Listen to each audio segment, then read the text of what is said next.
Terima kasih Anda masih menyaksikan Kompas Siang, Saudara. Presiden Jokowi menggelar pertemuan dengan ratusan kepala daerah seluruh Indonesia di Istana Garuda Ibu Kota Nusantara, Kalimantan Timur. Jokowi menyambut para kepala daerah datang untuk pertama kalinya di IKN.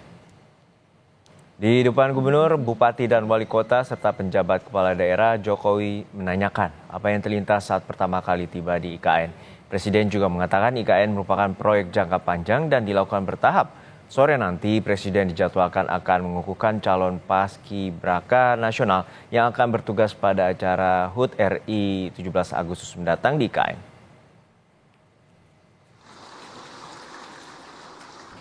Melihat ibu kota Nusantara ini kira-kira bayangan Bapak apa?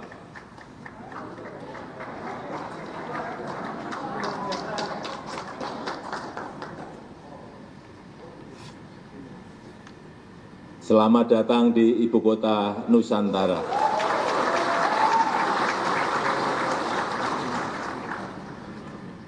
Kita ingin menunjukkan bahwa kita punya kemampuan untuk juga membangun ibu kota sesuai dengan keinginan kita, sesuai dengan desain kita, tetapi memang masih memerlukan waktu yang panjang. Ini dimulai baru tahun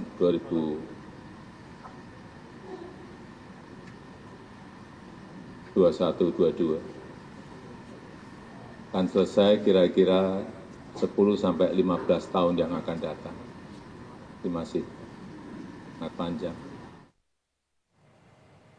Sebelumnya pada Senin siang, 38 gubernur diberangkatkan menuju Ibu Kota Nusantara menggunakan bus dari Stadion Batakan Balikpapan untuk mengikuti rapat koordinasi dengan Presiden Jokowi. Para gubernur diberangkatkan dengan bus yang dikhususkan untuk dukungan transportasi HUT RI di IKN. 4 gubernur sudah berada di IKN dan 4 gubernur lagi menyusul ke IKN langsung dari Bandara Sultan Haji Muhammad Sulaiman Sepinggan, Balikpapan. Sementara Bupati dan Wali Kota se-Indonesia baru akan berangkat ke IKN pada Selasa pagi.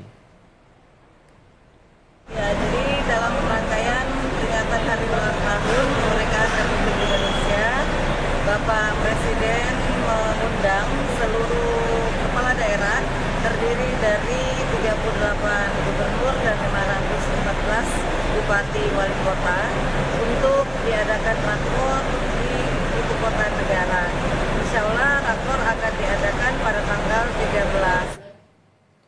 Informasi terkini kita segera bergabung dengan jurnalis Kompas TV Dipo Nurbahagia dari IKN Kalimantan Timur. Dipo, apa saja pesan dari Presiden setelah bertemu dengan ratusan kepala daerah, terutama baru pertama kalinya menginjakkan kaki di IKN? Ya, sebelum menjawab pertanyaan Anda, kami akan hadirkan gambar terkini di Istana Garuda, di mana Presiden Joko Widodo baru saja meninggalkan Istana Garuda untuk kemudian melanjutkan agenda selanjutnya. Artinya, hal ini juga menjadi gambaran bahwa seluruh rangkaian Presiden yang digelar di Istana Garuda ini sudah selesai, karena pada terakhir kali tadi ataupun sekitar pukul 11 waktu Indonesia Tengah, Presiden baru saja melakukan pertemuan khusus dengan 36 gubernur dan juga 2 wakil gubernur di ruang yang sama pada saat Presiden menggelar sidang kabinet paripurna perdana pada hari kemarin di Istana Garuda, Ibu Kota Nusantara.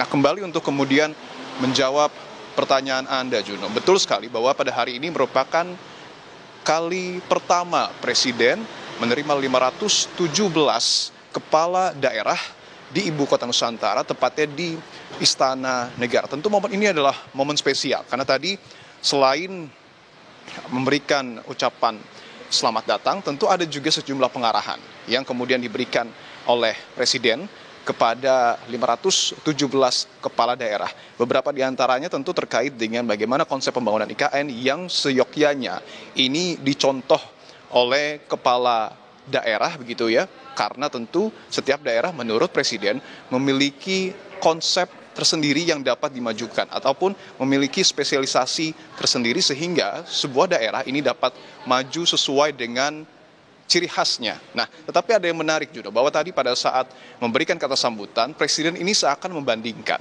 Istana Kepresidenan di IKN dengan Istana Merdeka dan juga Istana Negara di Jakarta, termasuk juga di Istana Bogor. Presiden bilang ketiga istana yang sebelumnya dipakai Presiden Jokowi ini adalah istana yang sebelumnya digunakan oleh Gubernur Jenderal Belanda. Nah, tadi bahkan Presiden sempat berkelakar bahwa setiap hari dirinya ini selalu dibayang-bayangi dan mencium bau-bau kolonial ketika ia ada di Istana Negara maupun Istana Merdeka ataupun Istana Bogor. Artinya pembangunan istana di Ibu Kota Nusantara ini memang menjadi sebuah gambaran bahwa negara kita ataupun pemerintah ini sangat serius untuk membangun ibu kotanya sendiri sesuai dengan kemampuan dan juga kesempatan yang ada. Ada juga hal menarik tadi yang disampaikan oleh Presiden, termasuk himbauannya Presiden kepada kepala daerah terkait dengan pelaksanaan pilkada serentak di bulan November mendatang. Presiden meminta bahwa kesiapan anggaran ataupun perencanaan anggaran ini harus betul-betul disiapkan, termasuk juga soal pengamanan. Karena ini adalah kali pertama pilkada dilakukan secara serentak, artinya prosesi terkait dengan pengamanan ini betul-betul harus dikoordinasikan dengan jajaran Forkopimda.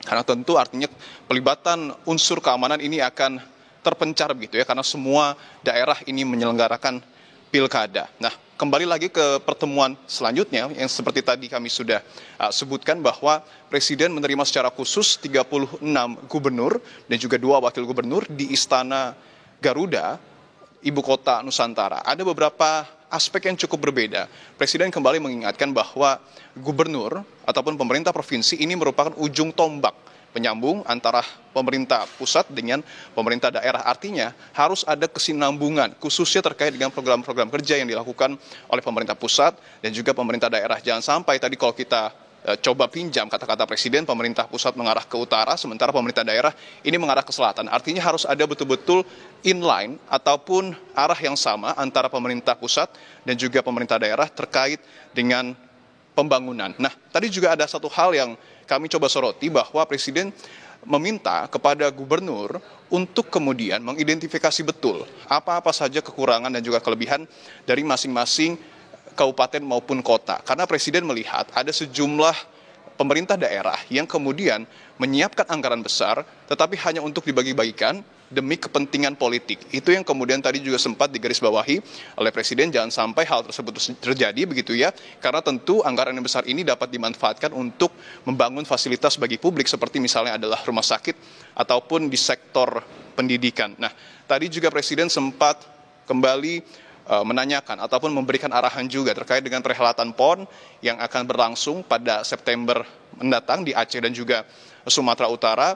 Presiden meminta bahwa kesiapannya betul-betul harus dijaga. Bahkan tadi juga sempat lagi-lagi Presiden bercanda bahwa ketika sebuah daerah ini dapat mendulang medali begitu banyak di PON nanti, itu bisa saja mempengaruhi elektabilitas dari gubernur ataupun kepala daerah setempat. Artinya hal-hal tersebut yang kemudian disampaikan oleh Presiden ada unsur seriusnya tapi juga ada unsur bercandanya, karena tentu ini adalah hari kemerdekaan yang harus harus disambut dengan sukacita begitu ya, agar tentu momen ini juga menjadi momen bersejarah tidak hanya bagi pemerintah pusat tetapi juga bagi seluruh masyarakat. Nah, kami kabarkan juga bahwa nanti sekitar pukul 15.00 waktu Indonesia Tengah, Presiden juga dikabarkan akan melakukan pengukuhan Paskibraka. Ini juga momen bersejarah karena untuk pertama kalinya Presiden melakukan pengukuhan Paskibraka di IKN, menjadi sejarah juga bagi para siswa dan siswi yang kemudian nanti terpilih menjadi Paskibraka untuk kemudian nanti pada 17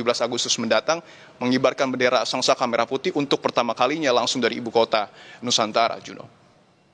Baik, terima kasih atas laporan lengkap Anda, jurnalis Kompas TV Dipo Nur Bahagia dari Istana Garuda IKN Kalimantan Timur.